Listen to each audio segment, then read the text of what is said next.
I don't think I need to explain Five Nights at Freddy's, the defining mascot horror game that made Scott Cawthon a household name. I also shouldn't need to explain that it's had a countless number of fan games, some of which have achieved a certain level of fame.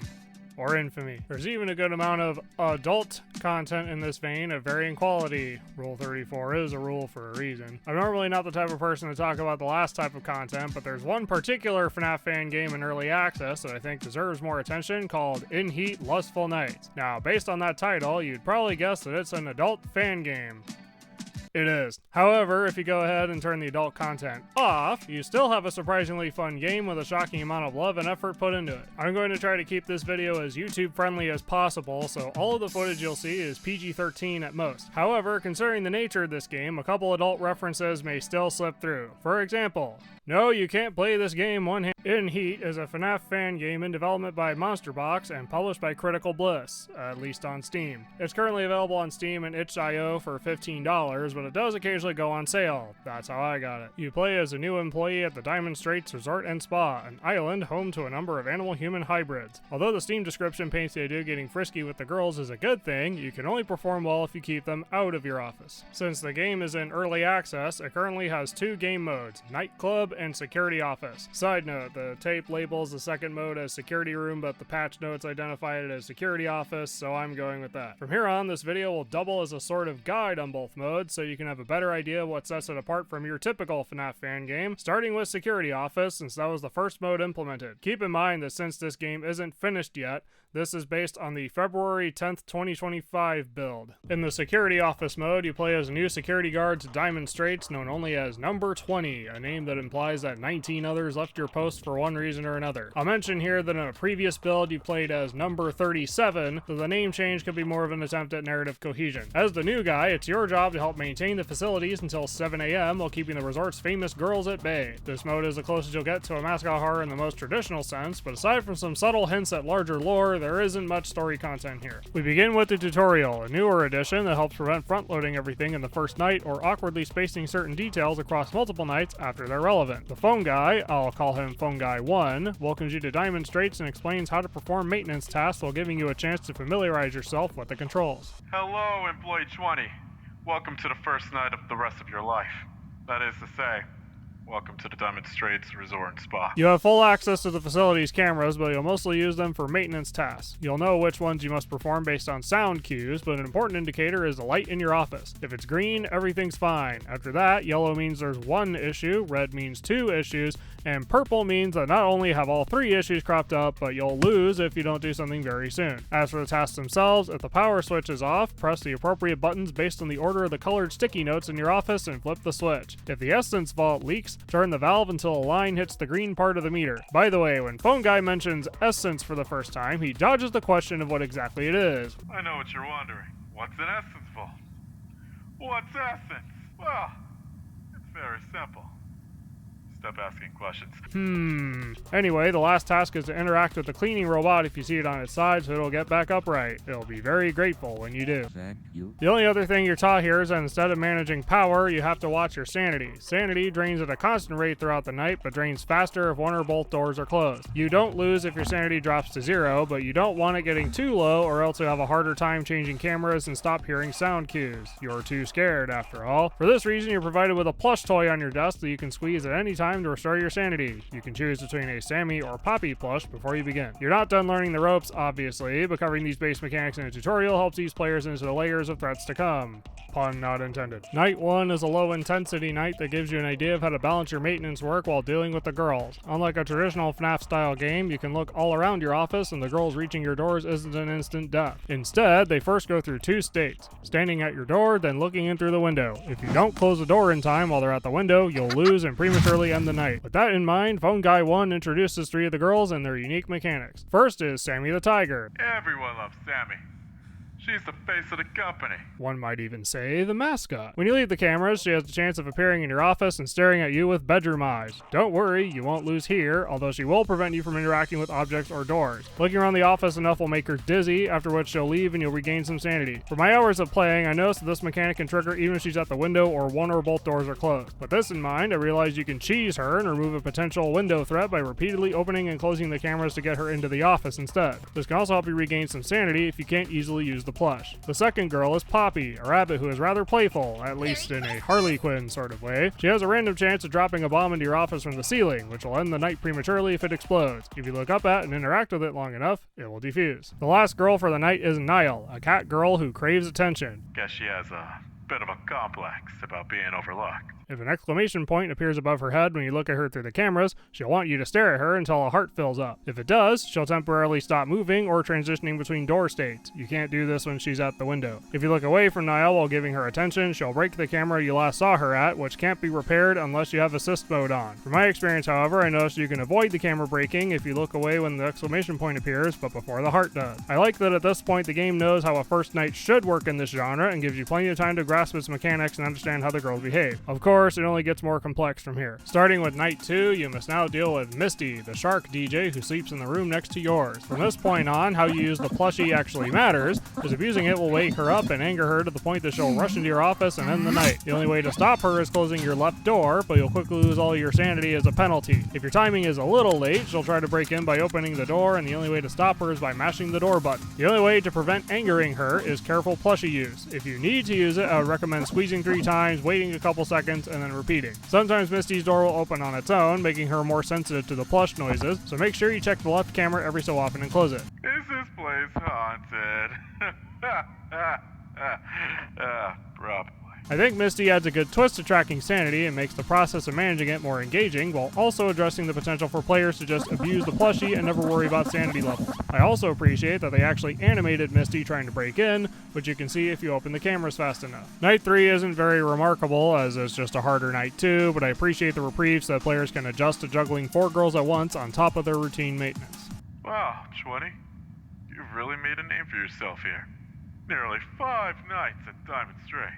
Night 4 introduces the 5th girl, a wolf named Ari. Once every hour, she'll peek into your office from the right door to see if you're doing okay. While I enjoy the idea of benevolent characters in a game like this, what Ari is really doing is checking your sanity levels. Pass the vibe check by the time she leaves, and you can continue on with your night. If your sanity drops too low, however, she'll beat some sense into you and end the night early. If she approaches while you have the right door closed, she'll open it to perform her check. None of the other girls can get in during this time, but she won't close the door on her way out, so you must remain vigilant. In addition to Misty, I think Ari's mechanics are a neat way of making sanity a crucial player resource, as it addresses how someone could cheese the previous nights by just keeping the doors closed and forces them to actually pay attention. Fantastic job, 20. If I was there, I'd give you one of those, good work stickers or, something. Night 5 introduces our final girl, at least for now, a foxy lady named Maddie who is a literal fox. Whoa, who is that? Just call me Seymour Clavage. As Phone Guy 1 says, she's also smitten with you, and I with her. She's not antagonistic like most of the other girls, but she can present problems of her own, like occasionally blocking your view in one of the cameras with her chest. This prevents you from repairing anything in that camera unless you have assist mode on, though her innocent animations prevent me from getting too upset with her. If she does reach your office, she'll pop in through the right door, even if it's closed, and just stare at you while speaking in a friendly or even flirty way. Oh dear, you are so cute. Unlike Ari, however, her presence doesn't prevent anyone else from getting into your office, and her noticeably larger chest prevents accurate threat assessment. The only way to make her leave is by distracting her with the microwave in the kitchen, or restaurant. We only do this up to 3 times per night. That means it's burrito time. Ask Maddie about it. She gets it. At this point, I think the game has introduced enough mechanics. Maddie is integrated well into the gameplay loop, and her personality explains her behavior is more innocent than malicious. While her chest does give her some obvious sex appeal, it's also a natural way of introducing an obstacle, blocking the player's view, that fits the setting. Plus, juggling 5 girls alongside regular maintenance divides the player's attention enough. The game seems to agree with this assessment, as nights 6 through 11 don't introduce any new mechanics, and instead test the player's skill by gradually increasing the difficulty of the established gameplay loop. Once I understood how everything worked, I had an easier time handling everything the game threw at me, though it didn't prevent me from feeling challenged on my first playthrough. After night 11 ends, however, you realize that what you've played so far, no matter how difficult it felt to you, was just the warm-up for night 12. Night 12 begins with a cutscene where Ari begins transforming under the light of a blood moon. Even without dialogue, you can tell that this transformation is unavoidable, but also that she's afraid of it. I just feel bad for her watching this, especially since she was otherwise nice up to this point. At the end, she transforms into Blood Moon Ari, initiating a sort of boss fight and throwing a wrench into the gameplay loop. Blood Moon Ari replaces regular Ari, meaning you no longer need to worry about hourly checkups and could, on paper, cheese the night by keeping both doors closed. However, all previous mechanics are at their highest intensity, and you must now worry about tracking Blood Moon Ari. You see, the way she works is that she slowly moves towards your office, starting from the hallway, then into the main circular room, or greeting center if you're an OG, and ending with the right side of your office. If she reaches your door, you instantly die.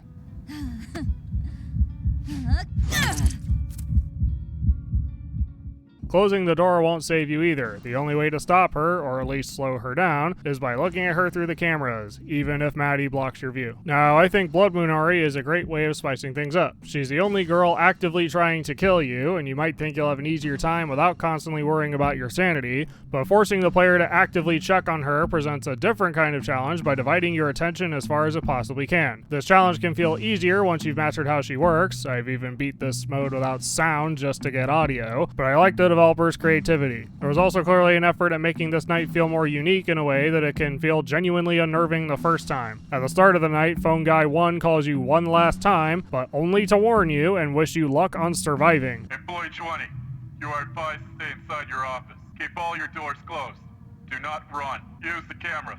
Hunt the hunter. Watching Blood Moon Ari slowly advance towards your office once she reaches the right side can make you panic, especially if you're still juggling multiple tasks or you haven't reached a safe threshold of time. Where the previous nights all had ambient noise, this night has unique music that's atmospheric and memorable without overcomplicating itself. I only wish that beating the night didn't feel so abrupt as you just get a "you survived" screen, but I applaud the effort that went into crafting a good boss fight in a way that suits the genre. So that's the security office mode. There isn't much overt lore here, but there are still some breadcrumbs, like Phone Guy 1's mention of Essence, or some of the posters on the walls, like a wanted poster that tells us that Poppi is wanted for terrorism. I'm not sure how she could still be on the payroll at this point, but I digress. I'll also mention that while recording footage for this video, I stumbled across a rare Maddie voice line that sounds pretty cryptic. There is still time to escape.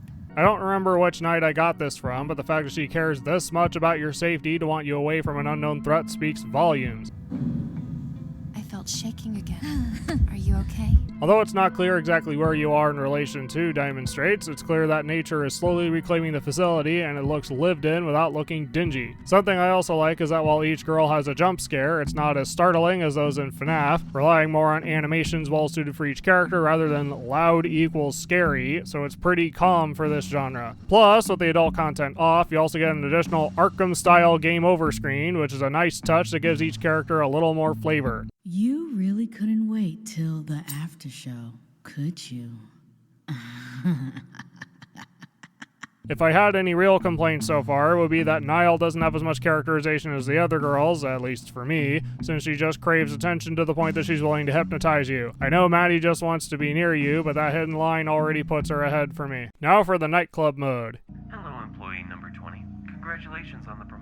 Here, number 20 has received a promotion to the upper echelon of the company, though working nightclub security isn't all that glamorous, or at least that's what Phone Guy 2 implies. Rather than the standard FNAF-style gameplay, however, this is a score attack mode where you must get a high score each night within 9 hours, starting from 2100 and ending at 6 a.m. Nights can't end prematurely, but getting a failing grade means you can't move on to the next night. I'll preface by saying that this mode inspired me to make this video, as I think that trying out modes like this can help advance the genre further than a custom night mode would, even with some issues that I'll get into. Also, due to the nature of this mode, I'll try even harder to keep this YouTube friendly. You'll understand very shortly. As with the security office mode, we begin with the tutorial, though this time an unseen Diamond Straits employee named Prinny, who's filling in for the manager, explains the basic mechanics. Welcome, big guy.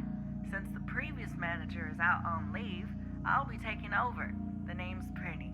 Very happy to make your acquaintance. During each night, you help please customers who have paid for the VIP experience by placing them in one of the 4 available rooms along with one of the available girls. If the room gets dirty after use, there's a device on your desk that will clean it when you press the appropriate valve. Occasionally, a fuse may go out, so you'll have to fix it with a remote-controlled robot. Just press the arrows on your keyboard or controller in sequence. If you don't repair the fuse, the room will remain inaccessible until you do. Prinny does mention the stripper pole in front of your office, but unless I missed something, there's no beneficial effect on gameplay, and it just plays a unique unique animation while you're waiting for an opening. Night 1 is once again a low-intensity night that lets you get used to the gameplay loop with access to all 4 rooms and 4 of the girls. Phone Guy 2 informs you of the red buttons on your desk, which can close the respective door and prevent one girl from entering. You likely won't use these buttons on the first night, but you do need to pay attention to the meter that slowly fills up next to each girl's portrait for as long as they go unassigned. If it fills up, you'll get a jump love that advances time by 1 hour, which will fill each girl's meters more and cause unattended customers to leave out of frustration. On that note, I'd like to go over the unexplained cell phone mechanic. If you have time to kill between hourly waves of customers and one of the girls is available, you can call them up to your office. This has the beneficial effect of skipping directly to the next hour and potentially dodging girls with a full meter, but can still fill up each unattended girl's meters in the process. It otherwise triggers an interactive scene with each girl, but calling them up with the adult content off triggers some rather humorous scenes that you wouldn't get otherwise. The only other thing to mention about this night is that you'll only encounter customers wearing purple masks, meaning that they don't care which girl they're paired with. From here on, each night ramps up the intensity while layering in new mechanics. Night 2 introduces new customers. Customers with Sammy masks don't care who they're paired with, but reward more points when paired with their preferred girl, as shown on their card. Diamond Club patrons with demonic masks also don't care who they see, but are more impatient and should get priority for higher scores. Night 3 introduces customers with gold masks, who must be paired with a specific girl, as shown on their card. Night 4, however, is where the real challenge begins. Hello, number 20.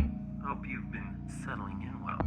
Seeing that you've been doing so well, I'd like to talk about one of our lovely employees. Just as in the security office, this night introduces Ari, who is paying off some unexplained fine. She also has a unique mechanic where, due to her blood moon transformation, you should keep her out of the diamond room. If you don't, she'll kill the customer assigned to her, and the room will be inaccessible for the rest of the night. Now that you must juggle 5 girls, keeping an eye on those meters I mentioned suddenly becomes a lot more important and adds in a level of challenge that this mode would otherwise be missing with only 4 girls. Plus, the explanation for her presence feels very natural and still fits the setting. However, the way Phone Guy 2 talks about her starts adding in more overt lore that will rear its ugly head by the end of the mode. After mentioning that she was the CEO's lapdog, he says that she was created as a countermeasure against Misty on the off chance that she would rebel. The fact that they assume Misty would rebel speaks to some level of incompetence about the company, but I'm getting ahead of myself. The important detail is the implication that Diamond Straits creates the girls themselves, though we're not quite sure how just yet. Moving on to Night 5, the player encounters another obstacle in the form of Cass, a raccoon who will occasionally hack one of the rooms and lock it, preventing access in much the same way as a fuse breaking. To stop the hack, look around the floor with the robot and interact with the trash can that she's hiding in. There are 4 trash cans, so it's good to know where they are so you spend less time fumbling around. She isn't too difficult to deal with on top of everything else, but dealing with Cass and at least 1 broken fuse at the same time has made me wish that the robot moved just a little bit faster. The final obstacle comes on Night 6 with the introduction of customers wearing clown masks. Who they're paired with doesn't matter,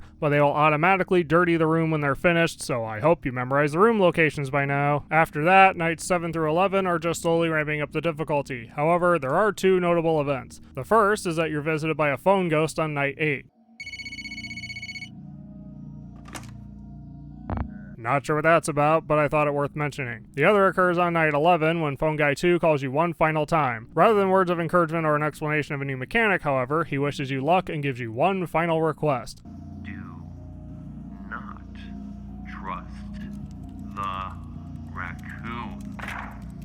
We're not sure what Cass's deal is at this point, but we can assume that Phone Guy 2 was killed off-screen. Of course, that's the least of our worries. Before I get into Night 12, I do want to mention that there are major spoilers here in case you want to experience this game blind, or as much as you can after all that I've said. If you care about that, skip to this timestamp now. Otherwise, I'll add that the amount of lore you can unpack from this is one of the main reasons I made this video. Ready? Here we go. Much like Night 12 in the security office mode, Night 12 in the nightclub mode features a boss fight against one of the girls, this time Poppi, who brainwashes the rest of the girls as part of her plan to overthrow Diamond Straits. She's mad at you because somehow you are immune to propaganda. How the f*** did you make yourself immune to weaponized propaganda? What follows are a few crucial gameplay changes. You only have to deal with 4 girls, as Poppi is in the manager's office, but in exchange, all of their meters fill up very fast, and you'll only get customers with clown masks. Every hour on the hour, Poppi will launch a large bomb into the establishment that you must defuse by playing a Frogger clone within a certain time frame, or else you'll die. You only get 3 lives total for the Frogger clone, by the way. Although not a gameplay change, Poppi will also taunt you at regular intervals throughout the night and plead with you to let her win. What are you doing? Why don't you just let me win? Once you've reached 6 a.m., you'll see her score in. Oh, you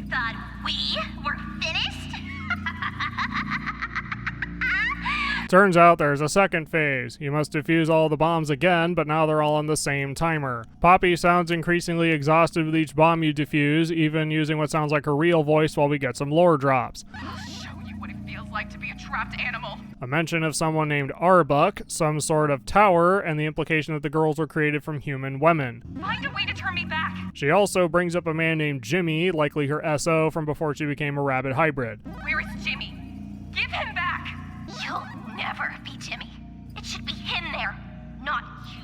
However, among the crude writing and drawings on one of the whiteboards in the nightclub office, we see the phrase, "Jimmy is a lie." We don't know the significance of the phrase yet, but this could mean that either her memories aren't exactly right, or a way to try to gaslight you or Poppi into thinking as such. Either way, defusing all the bombs leads Poppi to tell us her motivation. Listen here.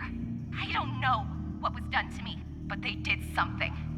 Every second of our lives is broadcast or monetized or f***ed with. There's a barrier in my brain. But one thing won't leave my mind. Our potential is wasted pleasing tourists and rich people. The girls would be free for the first time. It's a very understandable goal and one that I can respect. Of course, she does try to kill you since you prioritize your job security above everything else, but she fails in the end. What follows is an ending cutscene that introduces a mysterious woman named Saya and implies that she has a history with Cass. We still don't know Cass's deal yet, but we do know that she's trying to protect her family and has Saya's life in her hands. As for Saya, well, I guess you could say that I have a theory. A game theory. I won't have a conclusive ending because this game is still in development and I don't want to assume the developer's intention. However, speculation is a good way of keeping the conversation around a game alive. I mean, just look at FNAF or pre-2019 Kingdom Hearts. Plus, I don't see anyone else doing this, so I thought, why not? First, let's look into this Arbuck that Poppi mentions. You remember this, Arbuck? You soulless bitch. When that tower is in pieces, when you're rotting, you will see my face. You.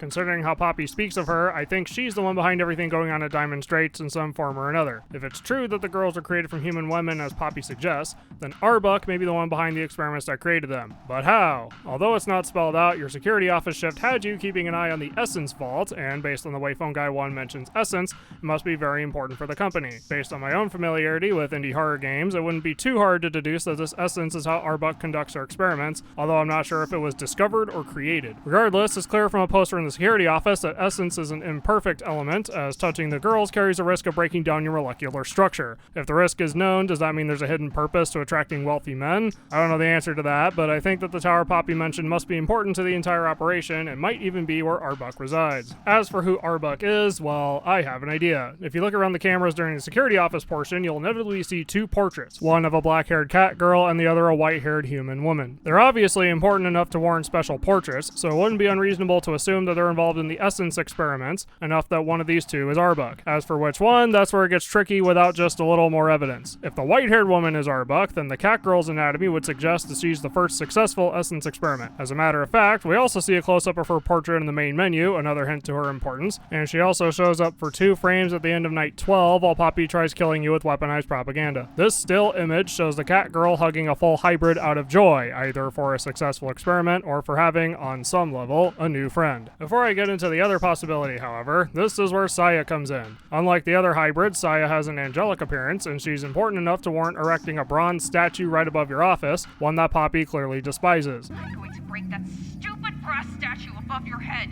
Obviously, she's also powerful enough that Cass keeps her locked away in a cage that could destroy her if she attempts an escape. Now, what if the cat girl is actually Arbuck, and the white-haired woman is actually the original human form of Saya? It would still line up with what little we have to go on, and would support the idea that the single still image we get depicts a scientist happy for a successful experiment. Plus, since the main menu shows us Poppi's penchant for explosives, why couldn't it also show us the main villain right under our noses? Of course, I can't say for sure if either of these women really are Arbuck, but either way, it all comes down to playing God. Getting back to the nightclub mode, I found myself enjoying it and wanting a higher score in each night. The 3D exploration that the robot provides also allows the developers a chance to hide some lore within the environment, which they thankfully kept to a minimum. Now, this mode is more of a reminder of just what kind of establishment Diamond Straits really is, especially with the adult content turned on. In real life, its very existence might be considered gross, but it exists for a reason and is easier to stomach as a setting in the realm of fantasy. Plus, I like that there's an attempt at acknowledging its seedy and voyeuristic nature through the storytelling and the mental until Toll can take on the girls. I'll admit that playing with the adult content on activated my neuron a bit, but that honestly happened most when I noticed Maddie's more caring interactions with the customers. Otherwise, my caveman brain was more occupied with number go up, which turning the adult content off emphasizes. That said, I still enjoy the security office more, if only because getting high nightclub scores can very much depend on RNG. Since I didn't mention it until now, I want to say that I really like how the game looks. It not only has an attractive art style, but the girls also have great designs even while playing SFW. They don't have the same copy-pasted body type and actually have some different proportions, plus their security office outfits complement their personalities really well. Speaking of, the voice actors do a great job of making each girl sound distinct by leaning into their personalities, but also sounding emotional or sexy when needed, which helps with the rather expressive animations. People like you need to stay away. Got it?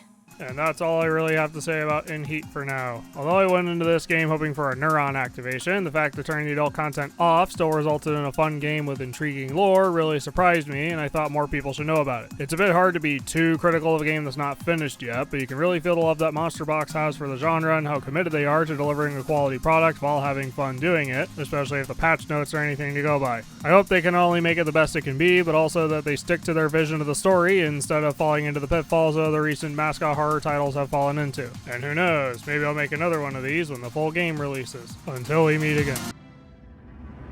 While I was editing this video, this game received its next major update, which added in a new dating mode in its earliest stages, a shop system, and an overhauled gallery and lighting system. On top of that, it got a new menu, which instantly dated part of my game theory. Due to the extent of the changes, however, I would have to update my save data, which meant losing my progress. All of it. I had to do it all again. So I did. I did it all again.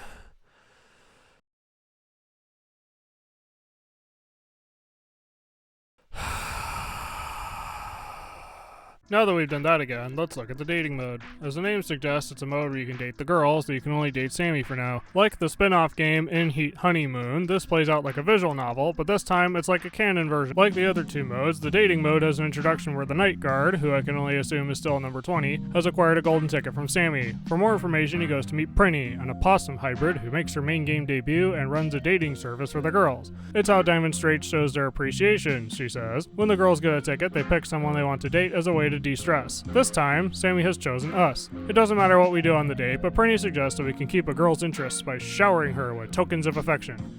In other words, gifts. We can obtain these gifts through the gacha machine in the store, which means that we must gamble. But then again, Love is a gamble, ain't it?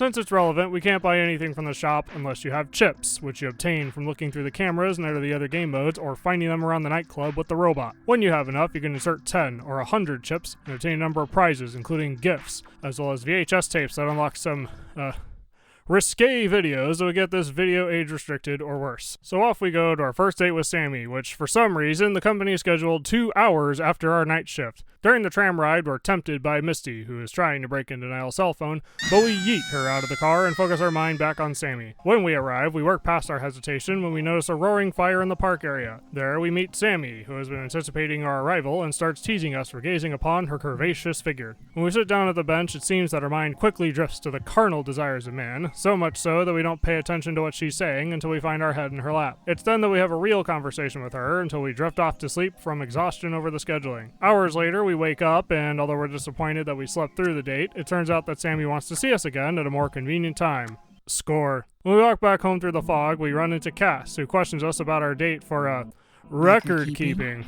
When presented with our first choice, I choose to be truthful, although I'm not sure of her full intentions just yet. After her questioning, we strike a deal. I keep our meeting a secret, and she tells me a secret, that I have another admirer. This brings us to the end of the first date. Although Nile and Poppi are unlocked, they don't have any content yet, so the only thing left is to maintain Sammy's interest by showering her with gifts that I've obtained from the gacha machine. Since she mentioned that she enjoys relaxing in her off hours, I gift her bath bombs and a scented candle. It's enough to further our relationship and unlock the next date with her, but at the time of this recording, the content isn't there. Even so, this mode has the potential to add deeper lore and character development, such as a hint that Sammy might not enjoy pleasuring clients as much as you might think. We see more of this potential in the May 2nd, 2025 update, which has the first date with Nile, which seems to take place after the first date with Sammy. As we finish a shift at the nightclub, which confirms that it does indeed take place after the security office mode, we get a surprise visit from Maddie. Hey, sweetie. Could I talk to you? That is, after we observe her height and admire her figure. What am I doing? Of course, we are suspicious, but we continue. With some ominous words of encouragement, she tells us that we have a date with Nile that we don't remember setting up, and we're pretty sure she hates us. There's a thin line between love and hate, sweetie. There's an even thinner line between love and pain. Why are you so ominous, Maddie? Maddie is persistent about the topic and gets a bit intimate about it. Whoa, this is going pretty fast. Although we have an existential crisis, we receive words of encouragement and take the next tram back to where we first met Sammy. When we reach the clearing, we see Nile crying and make a quiet approach. What are you doing here?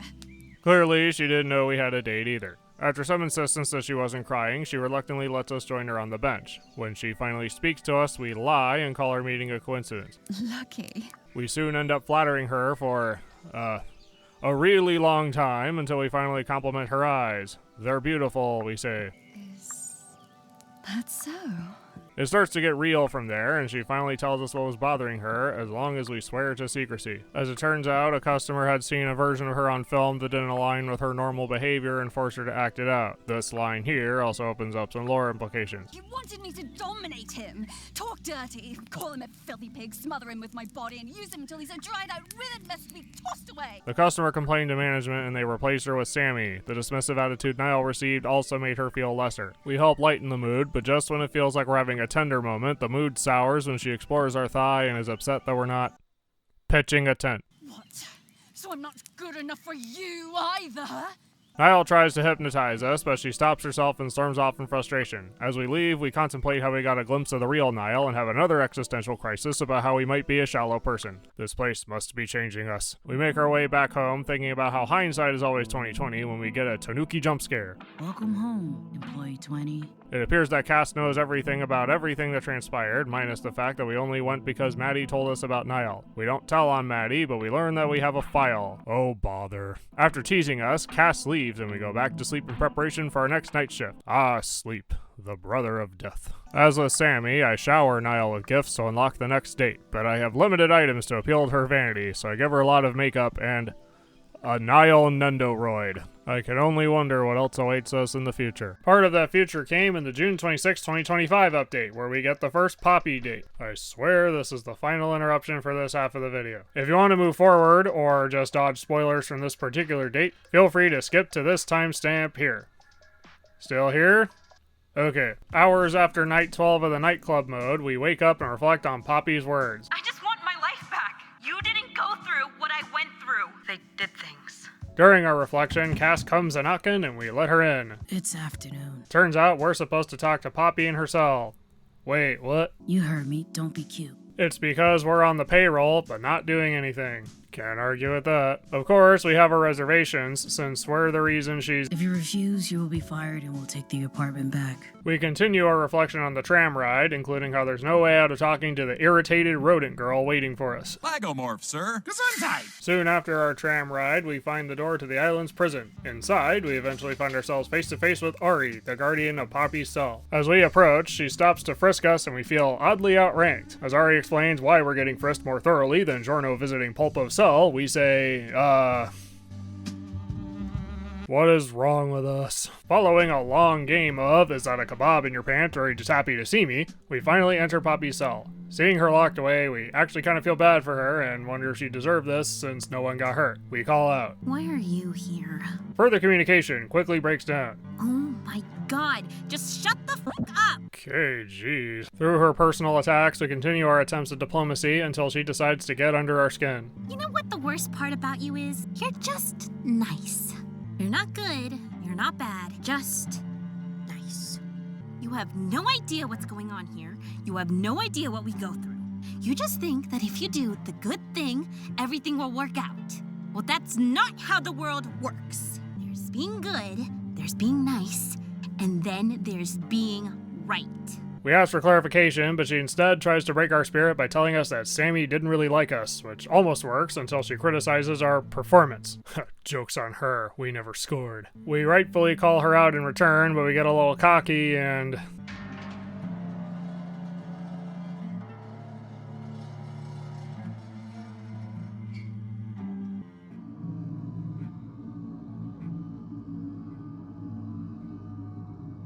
It's easy to forget that these aren't just regular people in colorful costumes. These are powerful, lethal creatures that only play nice because they want to. And I just spent the last few minutes hurling insults as the most unhinged one I know. Honestly, good on Monster Box here for successfully creating such a tense atmosphere. Despite Poppi's behavior, we still have thoughts of mercy. We accept our fate, yet she doesn't do anything. In fact, Can we please stop? To our surprise, she releases us and returns to her cell. We inquire. Please. Please. Go away. We apologize and walk out as she closes the cell door behind us. On the trip home, we reflect on what happened back there, how Poppi didn't kill us when she had the chance. We wonder, if it's not her nature to hurt someone with direct provocation, then what pushed her far enough to do what she did? Still, we feel guilty for getting her locked up and antagonizing her. In the middle of our thoughts, Cass texts us with a message about doing some extra work the next night. And as people pile onto the tram, we think about how, eventually, it always just becomes another day of work. After getting some more tokens, I gift Poppi a few nail files and an Endoroid of myself. I'm more curious than ever know what awaits us on the horizon. Alongside the dating and shop, the game now uses baked lighting instead of real time, which does make for a snappier experience, though it's still a work in progress. I do like how it's easier to make out certain details though, like what the restaurant actually looks like. I did also notice that night 12 in the security office got more difficult, as Blood Moon Ari could reach the office faster than before. Not the worst change, but it did throw off the rhythm I had established for myself in the previous build. As I said before, it's a little hard to criticize certain aspects of the game too much in this video, as the devs' hard work would make anything I say outdated by the time anyone sees this. So I'll leave the technical aspects there, apart from how I like the new menu after getting used to it. It's got that Persona 5 flavor that I personally enjoy, as well as more animations to make it more visually interesting than staring at a monitor. Plus, we finally got a third plush representing Ari, so there's hope for more yet. Before ending this video, I want to kill two birds with one stone, showing off the new gallery at this point in time, while also updating my game theory. So this is the new gallery mode. It's a lot more robust than what we had before. So you can view the character models for any of the girls in either the nightclub or the security office. That's bugged right there. This happens when you do it live. So you can freely move the camera around and you can really get up in their face if you really want to, or just admire the detail they put into the models. You can also view them in different poses. They're sort of labeled on the side by which one they're meant to go with. Security office outfit, you can have her do her idle poses. Nightclub, you can view many things, sitting in a chair or waiting expectantly on the bed. So that's all neat. I really like being able to do something like that because I'm a sucker for viewing assets. Going to be really important for the game theory bit here is first we need to look at Poppi, specifically in her nightclub outfit. Now with admiring detail, there's one little thing that adds a bit to her character. If you remember, she was talking about Jimmy, who I assume was like her boyfriend or something. They did something to her. So as you can see on the name tag here, which I wasn't able to see when playing normally, nor the swaying chest, it says Diamond Straits Research and Entertainment Facility, which is different from Diamond Straits Resort and Spa. On the name tag, you can see a blurred photo of what I assume is her trying to run away, and that almost looks like a security outfit, and they just used that on the name tag, probably as some kind of cruel joke. Now, the real important thing is, if you look in the environments here, you can see a couple of comics, one in each backdrop. Here we see Sammy Sunday in the Caverns of Zmala, Volume 1. Go in the security office, see Sammy Sunday and the Scourge of the Huntress. And that looks like Ari. The other one, that looks like Sammy the Tiger. It's kind of an Indiana Jones style get up there. Like Ari was in a post-apocalyptic outfit. But the important part is this name here. Hopefully I'm not butchering this. Arbuck Doll. What helped tie that together was observing Cass, who is staring at us from the trash can right there. So if you look at trash can keyboard, we can finally see she's just repeatedly tapping the E key. That's Impressive hack with just one key, but there's this detail on the screen here. This is supposed to mimic the funny 6-number website. It's a 3-page doujinshi called The Futures in Color. And see right there, Arbuck. And that confirms that it's the same. It's a whole name. This guy on the cover also saw in the background in the dating mode in the apartment. I don't know if there's a connection there or if it's just some innocuous detail. That does remind me, in Gravity Falls, Alex Hirsch said something the fan base didn't pick up on was all of the rooms that the journal author had been using, there was a prism placed in the room. So I don't know if that's supposed to be a similar sort of thing. But regardless, this gives me the idea that Arbuck is an author who, like a number of real-life artists or mangaka, started off doing very adult material and then moved on to perhaps something not so adult. In this case, Sammy Sunday. So it's possible Sammy the Tiger is actually Sammy Sunday. I'm going to throw something out there, and I don't know how much that invalidates my game theory from earlier in this video, which is already getting long enough. I'm going to suggest that the girls in Diamond Straits were originally fictional characters created by Arbuck, and the Essence experiments were some way of trying to bring these characters to life. And of course, they're being used to pleasure men. So that can fit in with Poppi feeling like their potential is being wasted when they could be, I guess, going on their own adventures. That could also add a new wrinkle for who Jimmy is. Maybe he's either someone who worked at Diamond Straits or someone from this book. We don't really know. More likely someone who worked at Diamond Straits and was supposed to be a security guard. But in any case, I hope that this helps with inviting more speculation towards the lore of this game. I'm going to now throw it back to me in the editing room. And with that, this video is at last over. It took me a bit too long to edit, but I learned a lot from it, and I would gladly cover this game again once there's more substantial new content. For now, though, I hope you enjoyed it and consider giving it some attention and help out a project that's far more than just an adult Five Nights at Freddy's. Until we meet again.